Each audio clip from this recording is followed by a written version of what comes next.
All right, my magnificent money mavens, welcome back to the channel. It is your favorite 25-year-old finance guru, here to drop some truth bombs that most people will never tell you. Look, a lot of folks hit me up. They are like, yo, what is the secret to making serious bank? What is the shortcut to financial freedom? And I tell them the absolute truth, but nobody, and I mean nobody ever believes me. The secret, the real game changer, it is not some fancy stock. It is not some hot crypto tip. It is not winning the lottery. It is hitting your first $10,000. Yeah, you heard me right, 10,000. And I know what you are thinking. 10,000, that is like one good vacation. That is a down payment on a used car. How is that life-changing? And you are not wrong. In the grand scheme of things, $10,000 is not exactly going to buy you an island. But here's the kicker. If you are anything like I was, if you have never seen 10,000 greenbacks chilling in any of your accounts, checking, savings, investment, heck, even under your mattress, if that number has always felt like a distant dream, then let me tell you, friend, hitting that first $10,000 will not just change your life, it will redefine it, it will crack open your financial universe and show you what is actually possible. And why am I so passionate about this? Because it took me yours, truly way too freaking long to hit that magic number. I mean, seriously, years felt like decades. And looking back, I can pinpoint exactly why. I was a financial hot mess, a walking, talking cautionary tale of what not to do with your money. I lacked discipline, big time, financial literacy. What was that? Managing expenses. Nope, never heard of her. Saving. Yeah, that was a foreign concept. My philosophy back then was, hey, if I get paid, pay a few bills, and I still have a grand left over, I am crushing it. I am basically Warren Buffett Jr., right? Wrong. So utterly, tragically wrong. That complacent mindset, that $1,000 illusion, it got me precisely nowhere. It was a dead-end road to nowhere, paved with good intentions and bad habits. But here is the beautiful irony. That journey, that struggle to accumulate my first 10,000, it instilled in me something far more valuable than the money itself. It taught me characteristics, it imparted knowledge, it laid the absolute groundwork,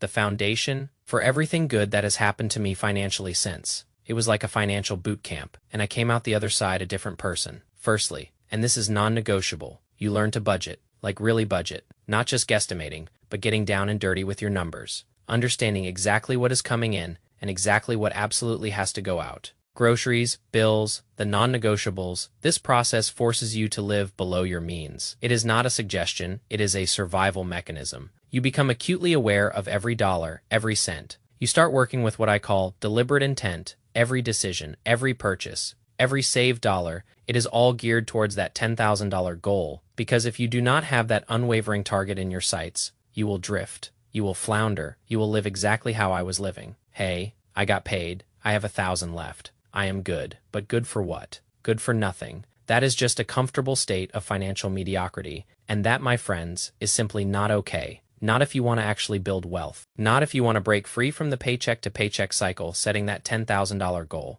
and actively pursuing it. It is a mirror. It shows you, in no uncertain terms, who is disciplined and who is not, who is committed, and who is just playing pretend. You can blow your money on whatever fleeting pleasure catches your eye, spend it on instant gratification, and never ever hit that $10,000 mark until you are like 50. And it happens, tragically, it happens all the time. People wake up at 30, 40, 50, and they are still stuck, still wondering why they cannot get ahead. But here is the equally crazy part. It is also incredible how fast you can hit it. And fast, of course, is relative to your unique situation. But in 1 year, just 1 year, you can literally be at $10,000, or even more. 1 year sounds like a long freaking time. I get it. I used to think the same thing, but it is not. It is really not that long in the grand scheme of your entire life. And if you have never seen $10,000, if that number has always felt out of reach, what is 1 year of focused sacrifice? 1 year of relentless discipline, it is nothing. It is a drop in the bucket compared to the lifetime of financial freedom it can unlock. Because that first 10,000, it lays the absolute foundation for everything else. It is the stepping stone to 25,000, to 50,000, to 100,000. You cannot expect to sit there and dream about hitting $1 million if you cannot even manage to wrangle that first 10,000. It is just not how it works. And again, I was there, I had no budgeting skills, no idea how to spend my money wisely. I had never even heard of a high-yield savings account. Investing, what was that? A casino for rich people. I was clueless. Utterly clueless. But beyond instilling those invaluable values and characteristics, hitting that first $10,000, it gives you something else. Something incredibly powerful. It allows you to make mistakes, and it takes a massive amount of pressure off your shoulders. And let me tell you why. Imagine you have $10,000 tucked away, whether it is in savings, investments, whatever. Life happens, right? Your car breaks down, your engine decides to spontaneously combust. Well, guess what? You can pull from that 10,000, fix it, and keep moving forward. Yeah, it is going to sting, especially if you only have 10,000, because a $2,000 expense feels like a massive hit when that is all you have. But imagine, just for a second, imagine not having that $2,000.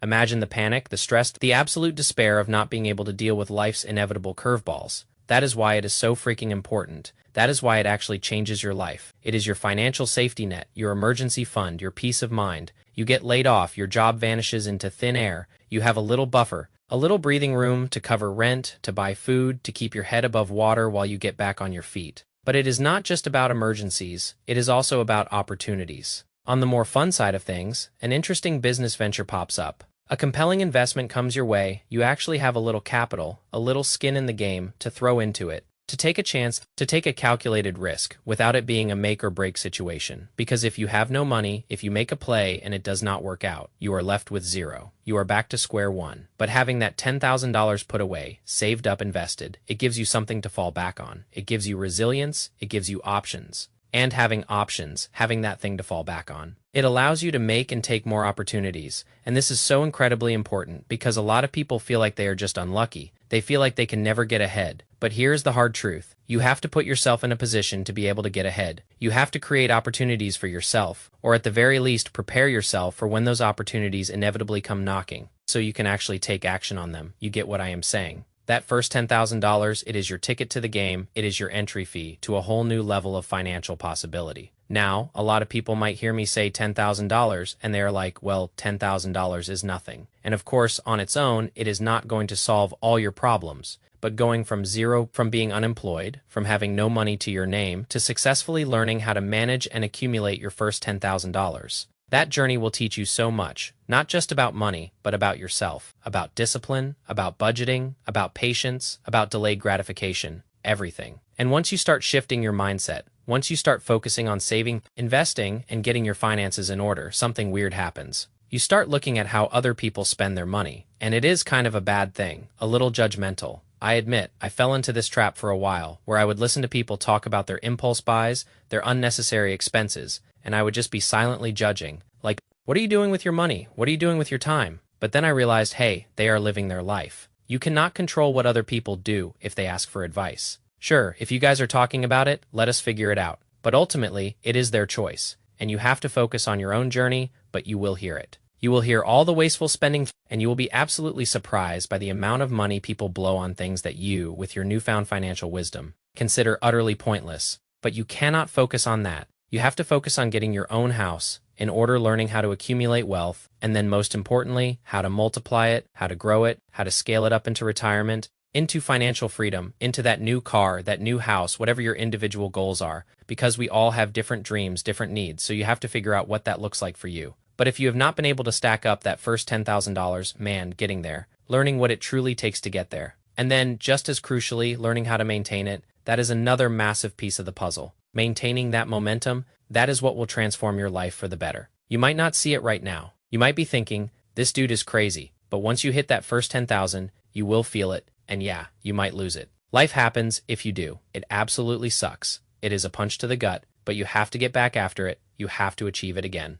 Once you have earned it, once you have built it, you will not want to see it drop. And that feeling, that fear of losing it, it will push you even harder to continue that momentum, to continue that growth, and to scale it up to 25,000, to 50,000, to 75,000, until you hit that first truly massive milestone, that $100,000 net worth. I am still personally on that journey to my first 100,000. I am so incredibly close, like $15,000 away, and I am hyped. I am absolutely buzzing with excitement. I will be hitting it this year, and I will be sharing all the nitty-gritty details about my journey, what I have learned, where I totally messed up, and just my overall experience in this crazy game of life. I am not some super high-income earner. I work a decent paying job at a factory. I am literally just an assembly line worker. I do not have a fancy degree. I do not have some incredible skill set. I am just out here figuring it out for myself. So if you guys have any questions, anything you want to hear about, any specific topics you want me to tackle, hit me up in the comments below. Let me know. I will see you guys super soon. Stay boring, stay patient. Peace.